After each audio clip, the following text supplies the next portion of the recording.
Hello everyone, Sairam. This is Aithre Bhattacharya Pandey and I welcome you all to my channel English Abroad. Today I'm going to teach you lesson number 1, which is a letter to God from NCERT textbook, and this you find in class 10. Now, A Letter to God is written by G.L. Fuentes, but a very interesting thing that we are going to see in the story that it is about the indomitable faith of the farmer Lencho in God. Now, whether his faith is going to turn right, that we are going to see in the lesson. So, what are we waiting for? Let's get started.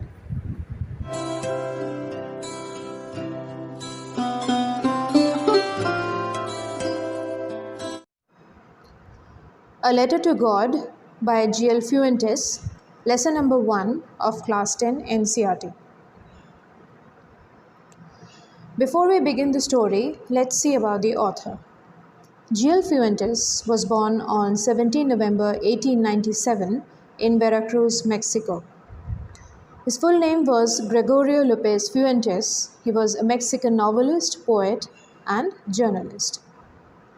He was one of the leading chroniclers of the Mexican Revolution, and he died on 10 December 1966 in Mexico City, which is in Mexico. This is a very short information regarding G.L. Fuentes. If you want, you can study about him elaborately in Google. Everything is available over there. Now let's start with the story. Let's see the first two lines of the story. The house, the only one in the entire valley, sat on the crest of a low hill. Now, the first two lines set the setting of the story. It's about a solitary house, the only one in the entire valley. That is, it was the only house in the entire valley that sat on the crest of a low hill. That is, that was situated at the base of a low hill. From this height, one could see the river and the field of ripe corn dotted with the flowers that always promised a good harvest.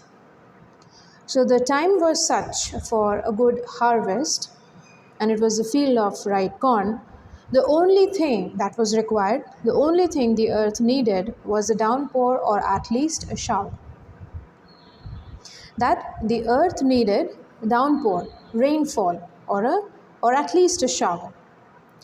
Throughout the morning, Lencho, who knew his fields intimately, had done nothing else but see the sky towards the northeast. Lencho, the farmer, our hero of the story, I would say, he was expecting a good rainfall and he was expectantly looking the sky towards the northeast. And let's see what is his reaction, or let us see what he finds. Now we are really going to get some water, woman, he tells his wife. The woman who was preparing supper, that is food, a meal, replied, yes, God willing. So here in the beginning you see that we have this name, God willing, expression, God willing. Now this is going to be very useful for the story.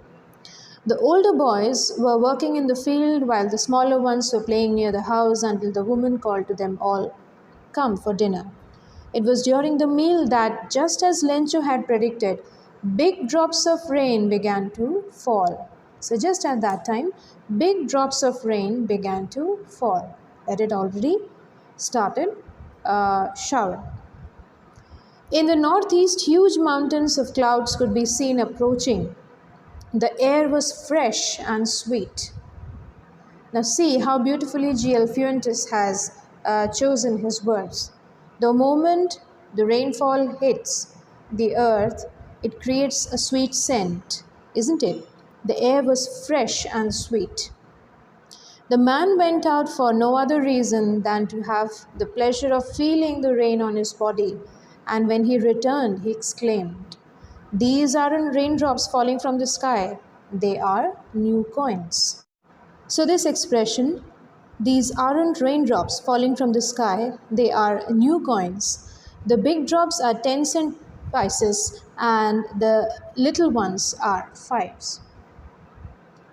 Now, this particular line is very important to note that Lencho was very happy to see that his field receives rainfall, and he is equating the raindrops with money, because he knew that after this he would be able to sell his crops and he would get money.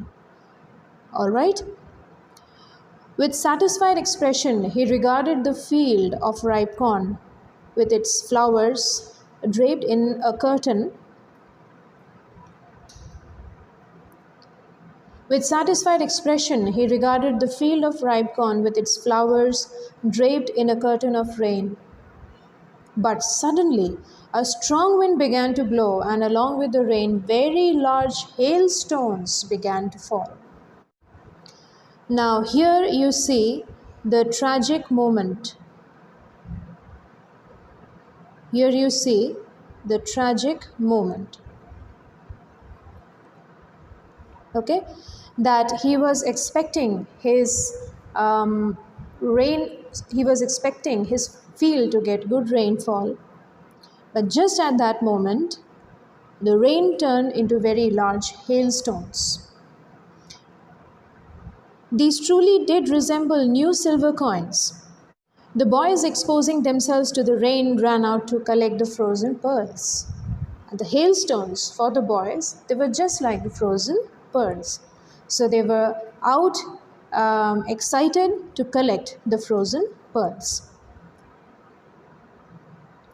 "It's really getting bad now," exclaimed the man. "I hope it passes quickly." It did not pass quickly. For an hour, the hail rained on the house, the garden, the hillside, the cornfield, on the whole valley. The field was white, as if covered with salt. Now, just within an hour, the entire valley was covered with the hailstones. And you know that when a ripe field receives a hailstone, now how much damage it gets from them. Okay, or how hailstones are so much damaging to the field. Not a leaf remained on the trees. The corn was totally destroyed. Again, this is another tragic moment for Lencho. Okay, these are the certain tragic moments in the story. This you have to note. Not a leaf remained on the trees. The corn was totally destroyed. The flowers were gone from the plants. Lencho's soul was filled with sadness. When the storm had passed, he stood in the middle of the field and said to his sons, "A plague of locusts would have left more than this. The hail has left nothing. This year we will have no corn." That night was a sorrowful one. All our work for nothing. There is no one who can help us. We'll all go hungry this year. So this shows that Lencho is totally disappointed with the fact that his entire crop, his entire harvest, and his entire hard work has gone wasted. Okay, has gone waste. So let's see further what happens. But in the hearts of all who lived in that solitary house in the middle of the valley, there was a single hope: help from God. Now, here you see Gil Fuentes, he doesn't linger with the emotion of sadness. He quickly turns on his character to the mode of hope. How? Through this expression: there was a single hope: help from God. Now, previously we saw that the lady said, "Yes, God willing." And here, just after the tragic moment in Lencho's life, that now his corns are totally destroyed, we see that there is a single hope in his heart, which is help from God. Now, he will hold on to this hope of help from God, and the story will just move on the basis of this. Don't be upset. Even though this seems like a total loss, don't be upset. Even though this seems like a total loss, remember, no one dies of hunger. See, he's so very hopeful that he tells his family members, don't be upset, everything is going to be all right. Nobody dies of hunger. That's why they say no one dies of hunger. No one dies of hunger. People die because they don't have courage in their heart. People die because they lose hope, right? They die when they lose hope. They do not die when they are hungry. All through the night, Lencho thought only of his one hope, the help of God, whose eyes he had been instructed see everything, even what is deep in one's conscience. Now, these lines are very important to note that Lencho, he was holding on to his hope. He was holding on to whatever he has learned about God, that God sees everything. He can even see what is deep in one's conscience, that is, what is deep inside somebody's mind and heart. Lencho was an ox of a man, that is, he was very hard working like an animal in the fields, but still he knew how to write. He could write, at least. So the following Sunday at daybreak, he began to write a letter which he himself would carry to town and place in the mail. It was nothing less than a letter to God. So he decided that he would write a letter to God, and the following Sunday he will just mail that letter to God. And we have a little bit glimpse of what he wrote in the letter. God, he wrote, if you don't help me, my family and I will go hungry this year.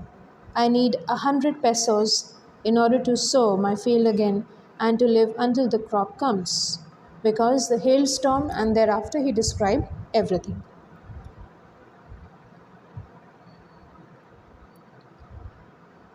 And lastly, he wrote to God on the envelope, put the letter inside, and still troubled, went to town. At the post office, he placed a stamp on the letter and dropped it into the mailbox with all his hope that he would definitely get a reply from God. Now, here we are going to see a very interesting turn in the story. One of the employees, who was a postman and also helped at the post office, went to his boss laughing heartily and showed him the letter to God. Never in his career as a postman had he known that address. The postmaster, a fat, amiable fellow, that is, fat, friendly fellow, also broke out laughing. But almost immediately he turned serious and tapping the letter on his desk, commented, what faith! I wish I had the faith of the man who wrote this letter, starting up a correspondence with God. Now you see that the postmaster gets moved with Lencho's faith. What faith?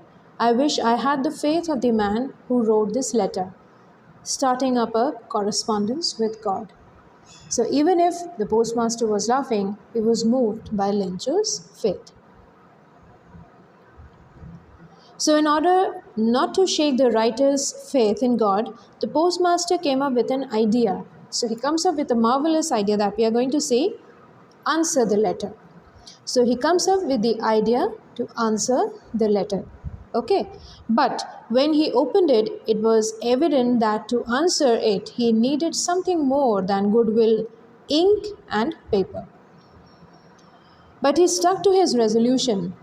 He asked for money from his employees. So the postmaster knew that it was not just about answering the letter, it was something more than that. So he asked for money from his employees. He himself gave part of his salary, and several friends of his were obliged to give something for an act of charity. This is the parallel line of goodness that we see in the story. Up to now, we see that it is all about Lencho's faith. And now we see that the postmaster also mixes his faith with Lencho's faith. And we are going to see the result of that.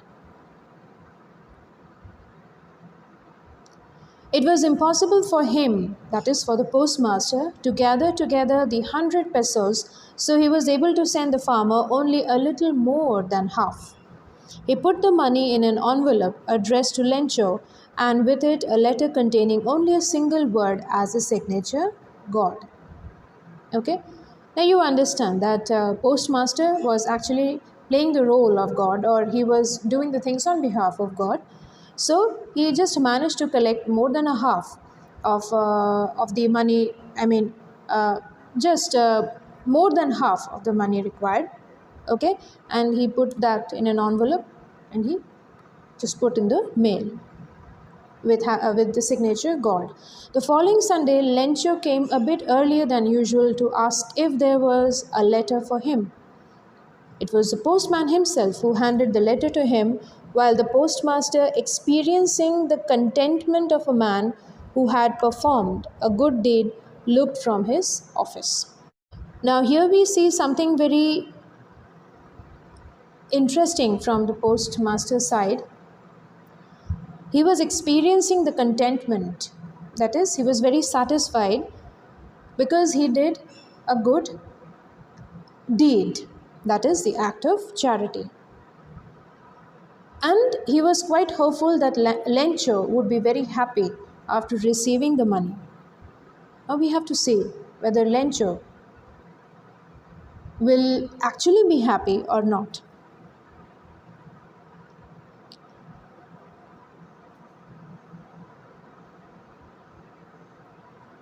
Lencho showed not the slightest surprise on seeing the money. You see, Lencho showed not the slightest surprise on seeing the money. Such was his confidence. So he was very confident that he would definitely receive money from God. But he became angry when he counted the money. Why he became angry? God could not have made a mistake, nor could he have denied Lencho what he had requested. So why was Lencho angry? Let's see. Immediately, Lencho went up to the window to ask for paper and ink. On the public writing table, he started to write with much wrinkling on his brow, caused by the effort he had to make to express his ideas. When he finished, he went to the window to buy a stamp, which he licked and then affixed to the envelope with a blow of his fist. Quickly done. He took an envelope, wrote the letter, took the stamp, affixed it, and he just, finished the task. The moment the letter fell into the mailbox, the postmaster went to open it. It said, God, of the money that I asked for, only 70 pesos reached me. Send me the rest, since I need it very much. But don't send it to me through the mail, because the post office employees are a bunch of crooks. Lencho. The story stops. So what do we see? We see that Lencho writes a letter to God again, demanding the 100 pesos because he received only 70 pesos. And he thinks, and he's very sure that God could never make mistake. The 100 pesos were invariably sent by God, but these post office officials stole the 30 pesos out of that and left the rest of the money for him. But he never tried to find out how he received the money. Such was his innocent faith. Okay? You can read the story and you can follow this video lesson. You will be able to understand. Now let's see the next part of the video lesson. Analysis of the story. Now this analysis of the story will help you to write the answers better. A Letter to God is a story of the indomitable faith of the protagonist. And who is the protagonist? He is Lencho. Protagonist means the main character. Indomitable faith means a faith which cannot be dominated, controlled, suppressed. The story is a juxtaposition of unflinching human faith and irony of the situation. So here we see two things going together, but they are quite opposite. Juxtaposition of the unflinching human faith Lencho's faith cannot be moved. Lencho's faith in God cannot be moved. And irony of the situation, and the kind of the ironical situation that Lencho is in. Lencho expects a good downpour for his field. However, the crops get destroyed by hailstones. These are the ironical situations. He was determined that God would give him 100 pesos to re-sow his field, but he received only 70 pesos. Faith is there, but the irony is also there. The readers felt that the post office officials would make a mockery of Lencho's innocence. Obviously, we as readers will think in those lines. However, they helped in raising the money. The postmaster was hopeful that Lencho would be thankful after receiving the money, but his expectation remained unfulfilled. Irony of the situation. So, the story also gives a strong message that human beings should hold on to hope in all situations. That no matter what happens, faith has to be there. It is above logic, it is above reason, it is above practicality. The main thing is that no matter what happens, human beings must hold on to the faith because faith can do miracles. Okay? I hope you have understood the lesson. And I will wish that you will read the lesson, and I know that you will be able to understand it better. In the next edition, I'll come up with the question answers and also the questions of the previous year board examination, and I'll discuss the answers also. Thank you and Sairam.